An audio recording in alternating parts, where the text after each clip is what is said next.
सकाळ सकाळी बसचं तिकीट काढून निघालो वणीला, कसं एकदम ओके मध्ये. तर नमस्कार मंडळी, वणी स्टँडवर पोहोचलो. भरपूर दिवस झाले होते बसचा आपण काय प्रवास केलाच नव्हता. बघितलं तर वणी स्टँडवर लय गर्दी होती. मग काय अजू दादा लगेचच मला घ्यायला बाईक घेऊन आला. वेळ न वाया घालवता लगेच आम्ही निघालो चांदवडला. जाता जाता एका गणेश मंडळाची मंडळी बाप्पाला मंडळाकडे घेऊन जाताना जात होती. तर म्हटलं चला आपण पण गणपती बाप्पा म्हणून चालूया पुढे. त्यानंतर चांदवडचा टोल नाका वगैरे पार केला. अट्टू एक होता गट्टू, अट्टू आणि गट्टू फिरायला चालले, फिरायला चालले, फिरायला चालले. जाता जाता चालले जंगलातून, जंगलात दिसला छोटासा ओढा, छोटस तळ. आपल्या आजी दादाला गाडी चालवून थंडी वाजायला लागली होती. मग काय सोग्रस फाट्यावरती थांबलो आणि एक कप चहा घेतला, निघालो. भरपूर दिवस झाले होते बाहेर आलो नव्हतो. म्हटलं चला अवतार कसा एकदा परत बघूनच घेऊ. डायरेक्ट पोहोचलो चांदवडला. आपल्याला मेन कॉलेजला न जाता आपल्याला 11वी-12वीच्या बिल्डिंग मध्ये जायचं होतं. तर आजी दादा बोला मेन कॉलेज साईडला आहे, तर 11वी-12वी कॉलेजचं वेगळं आहे. म्हटलं तर म्हटलं काहीच माहिती नाही. मग काय आजी दादा घेऊन घ्यावं लागते आणि कॉलेज वगैरे फिरवतो. म्हणला मेन कॉलेज पण फिरवतो. म्हटलं चालेल काही नाही. मग काय मेन कॉलेजमध्ये गेलो डायरेक्ट बाईक घेऊन.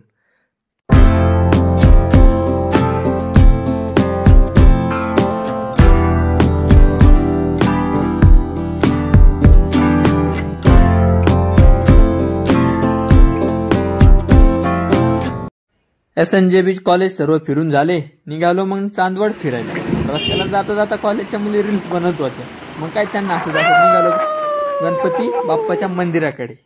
पहिल्यांदाच आलो होतो इच्छापूर्ती गणेश मंदिराला. बाप्पा सोबतची ही माझी पहिलीच भेट होती. म्हणजे माझी भरला इच्छा होती का मला इथं जायचंच आहे. म्हणजे मी दुसऱ्याचे स्टेटस बघायचो ना, तर मला असं वाटायचं मी कधी जाईल.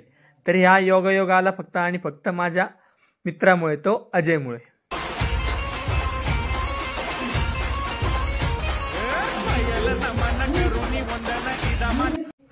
बाप्पाचं दर्शन वगैरे झाल्याने निघालो पुढच्या देवस्थानात. अजू दादाला सांगितलं मला तर काहीच माहिती नाही चांदवडचं. तो बोलला मी आहे ना, मी तुला फिरवतो.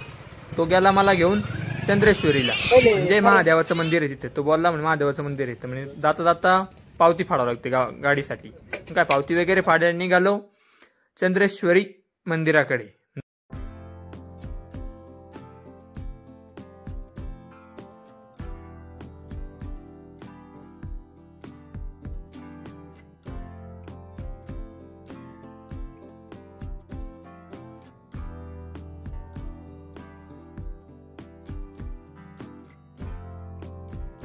एकदम निसर्गरम्य असं वातावरण होतं. त्यात रिमझिम असा पावसाचा पाऊस येत होता. एकदम भारी असं वाटत होतं की रोज यावं इथे फिरायला. काय पाहता पाहता आपण थोड्या वेळात पोहोचलोच आपण मंदिराकडे. काय गाडी वगैरे पार्क केल्याने निघालो मंदिराकडे.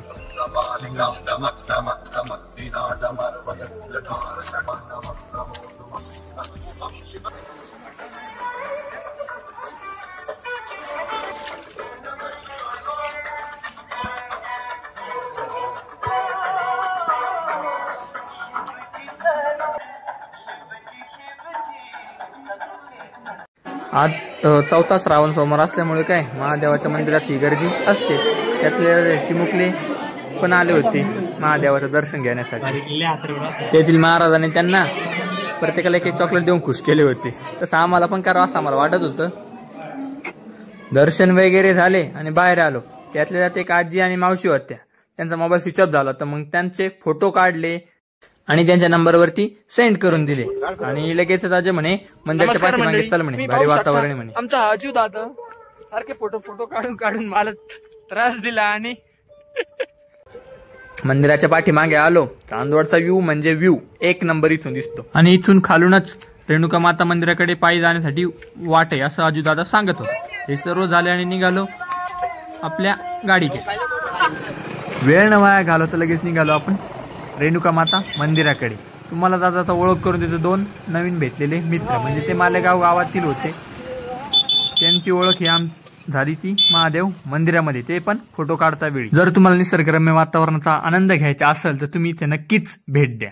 चालता बोलता लगेचच पोहोचलो आपण त्या रेणुका माता मंदिराकडे पोहोचूनच गेलो. नवीनच ठिकाण पाहायला म्हणजे थोडं वेगळंच वाटतं. म्हणजे नवल काय पाहू का व्हिडिओ शूट करू अशीच गोष्ट होते. कारण की नवीन कोणतीही गोष्ट ही डोळ्यामध्ये कॅप्चर करायची असते असे आमचे शिक्षक म्हणायचे. वेळ न वाया घालवता निघालो मंदिरामध्ये. मंदिरामध्ये जाण्याचा प्रवेश जरा छोटाच आहे. रेणुका मातेचं मंदिर तर एकदम पुरातन काळातील मंदिर आहे, असं मंदिर आहे. मग काय रेणुका मातेचं दर्शन वगैरे घेतले आणि काय मागायचं ते मी मागलं माझ्या मनातच आणि निघालो. दर्शन वगैरे सर्व तिन्ही देवस्थानाचे झाले. अजितदादा म्हणे आता तुला आहे ना मी चांदवड फिरवतो. तू बोलला तुला काहीच माहिती नाही ना, चाल तुला म्हणे मी चांदवड फिरतो. तो काय मला रस्त्याने घेऊन गेला. तो इथूनच सांगतो इकडे बस स्टँड आहे, इकडे हॉस्टेल आहे, आम्ही इकडे राहत होतो, कारण की तो इथं राहत होता. हे सर्व झाले आणि निघालो घराच्या दिवशी. तो बोलला तर आपण हॉटेलमध्ये जायचं. थोडी वाट पाहिली पण हॉटेल चांगलं भेटणार. मग भेटणारच. पुढे लाव डायरेक्ट. गाडीवरती बसून बसून अवतार हा लयच बिघडून गेला होता. अवतार वगैरे नीट केला, हॉटेल मध्ये आलो डायरेक्ट. अजितदादा तर पहिले स्नॅप काढत होता. मला तर स्नॅपची काय आवडच नाही. मग काय जेवणाला लगेचच सुरुवात केली.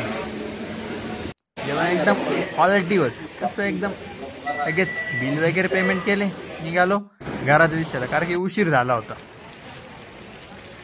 आज फिरता फिरता मला आहे ना वणी स्टँडवर यायला चक्क 6:30 वाजले. यायचं होतं मला 4 वाजले. आलो 6:30 वाजता पावसात भिजत. काय अजितदादाने मला स्टँडवरती सोडले आणि तो गेला त्याच्या घरी आणि मी पण आलो माझ्या घरी. चला तर